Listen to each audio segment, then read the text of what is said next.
करायला गेलो फक्त आणि लगेच उठला, भाषण संपलं त्याचं, लगेच थोबाड दिली. एका सामान्य शेतकऱ्यावर हात उचलून जनतेचे सेवक मानणारे हे आमदार खरोखर जनतेचे सेवक आहेत का?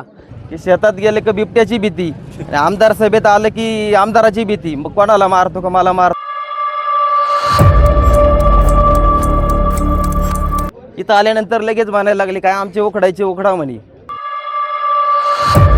2019 नंतर आमदार साहेबांना साहेब आणि शांतताच नाही. साहेब काही पण करायला लागले, कोणाच्या थोबाडीत मार, कोणाच्या पोटात लाटा मार, हे सगळं हे नेमकी कशासाठी चाललंय हे बरं नाही. आणि म्हणून सामान्य ज्या जनतेने तुम्हाला डोक्यावर घेतलं ना, तीच जनता तुम्हाला पाय इंदळी तोडवायला टाईम लागणार नाही. समाजाला, गावाला जर एवढं वाईट वाटलं तर त्याच्या पत्नीला, त्याच्या आईला, त्यांना किती वाईट वाटलं असेल. आई आणि त्याची पत्नी म्हणली आम्ही त्या आमदारच्या थोबाडात मारल्याशिवाय राहणार नाही. आमच्या माणसाने जर चूक केली असेल तर आम्ही आमच्या माणसाच्या मारतो. सांगा त्याची चूक काय आहे ती.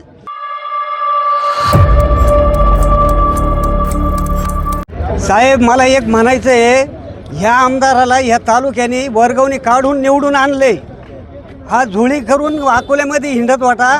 या अशोक कोरडेने 1000 रुपये दिले, मी दिले पैसे, त्यावेळेस याच्यावाली लायकी कुठे गेली होती.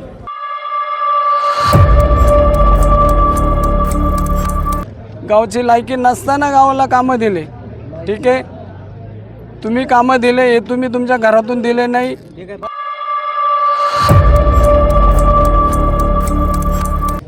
गाडी पाठवून अकोल्याला नेलं आणि सांत्वन केलं, दादा तुम्ही शांत राहा, जादा स्टंटबाजी करू नका. ठीक आहे, स्टंटबाजी करू नका. अहो अण्णा, तुम्ही अख्ख्या गावाला दादागिरी करता. याचा संतोष देशमुख करायचा होता का? याचा संतोष देशमुख करायचा होता का?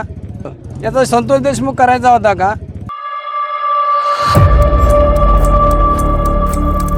2 थप्पड, 500 रुपयाला थप्पड. 1000 रुपये देतो, वाळीबा तू शांत राही. 500 रुपयाला थप्पड मिळते तर आम्ही 2000 देतो. आमदार साहेबांनी यावं, आम्ही 500 रुपयाची थप्पड आहे ना, फक्त आम्ही 2 देतो 1000 रुपयाला एक थप्पड.